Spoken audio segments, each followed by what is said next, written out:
Hi friends, இன்றைக்கி ரவா கிச்சடி எப்படி செய்கிறதுன்னு பார்ப்போமா.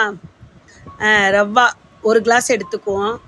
அதுக்கு வெங்காயம், பச்சை மிளகா, தக்காளி, புதினா மல்லி, கருவேப்பிலை, தண்ணி பக்கத்தால் பாயில் பண்ணிக்கணும். தண்ணி டைரெக்டாகவும் ஊற்றுங்க. அப்புறம் நெய் போட்டு கொஞ்சோண்டு எண்ணெய் போட்டு அப்புறம் ரவாவை கொஞ்சம் வறுத்துக்கணும். ரொம்ப வறுக்க வேணாம், கொஞ்சம் கோல்டன் ப்ரௌன் வர மாதிரி கொஞ்சம் கோல்டனாக அந்த நெய்யில் வறுத்துக்கணும். அப்போ தான் ரவா வறுத்துட்டு அப்புறமேல அதை இன்னொரு பிளேட்டில் மாற்றிக்கணும். மாற்றிட்டு அப்புறம் ஃப்ரை பேன் வச்சு கொஞ்சம் எண்ணெய், கொஞ்சம் கீ, ஒரு ஸ்பூன் கீ, ஒரு ஸ்பூன் கீ போட்டுவிட்டு கொஞ்சமாக கடுகு, ஒரு ஸ்பூன், சின்ன ஸ்பூன் தான், ஒரு ஸ்பூன் கடுகு. அது நல்லா படபடன்னு பொரிஞ்ச பிறகு அப்புறம் என்ன போடணும்டா, கொஞ்சோண்டு கடலைப்பருப்பு, ஒரு ஸ்பூன் கடலைப்பருப்பு. அது நல்லா கொஞ்சம் ஃப்ரை ஆயிக்கணும். கடலைப்பருப்பு ஃப்ரை ஆன பிறகு ஆனியன், சின்ன ஆனியன் இருந்தா 2 ஆனியன், ஒரே ஒரு பச்சை மிளகாய், போட்ட பிறகு அப்புறம் ஒரே ஒரு தக்காளி போட்டு நல்லா ஃப்ரை பண்ணணும். வதங்கும் போதே நல்ல ஸ்மெல் வருது. நல்லா ரவா உப்புமா செய்யலாம், ரவா கிச்சடி செய்யலாம்.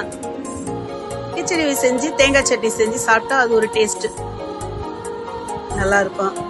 அப்புறம் கொஞ்சமா இது சால்ட் போட்டுக்கணும். ரொம்ப வேணாம், சால்ட் தேவையான அளவுக்கு போட்டுக்க வேண்டியதுதான். போட்டுட்டு நல்லா ஃப்ரை பண்ணும் போதே நல்ல ஸ்மெல் வருது. நெக்ஸ்ட் கொஞ்சமா இஞ்சி பூண்டு, ஒரு ஹாஃப் டீஸ்பூன் இருந்தா போதும். போட்டு நல்லா ஃப்ரை பண்ணுங்க. நல்லா ஃப்ரை பண்ணும் போது தான் நமக்கு அதோட டேஸ்ட் நல்ல சூப்பரா இருக்கும். நல்ல ஸ்மெல் வந்துட்டு இருக்கு. ஒரு 1/4 டீஸ்பூன் மஞ்சப்பொடி போட்டு நல்லா வதக்கி விடணும். அப்புறம் அந்த வறுத்த ரவா இருக்குல்ல, அதையும் தூக்கி அதுலயே போட்டு மிக்ஸ் பண்ணணும். நம்ம எல்லாத்தையும் ஈவனா அப்படியே நல்லா ஃப்ரை பண்ணணும்.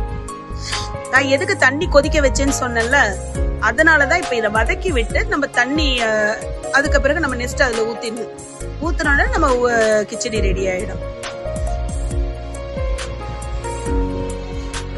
நல்ல கோல்டன் கலர் வந்துருச்சு. தண்ணி பக்கத்துல கொதிக்க வச்சிருக்கணும்.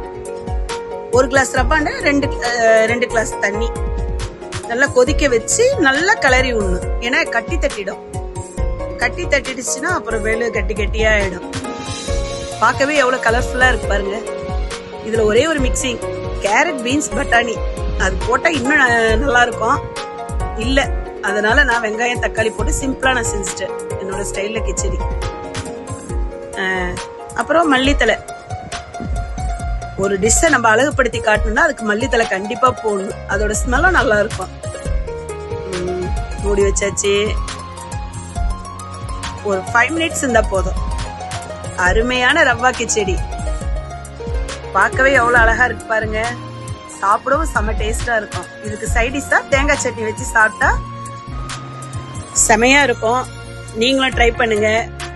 எப்படி இருக்குன்னு கமெண்ட்ல சொல்லுங்க.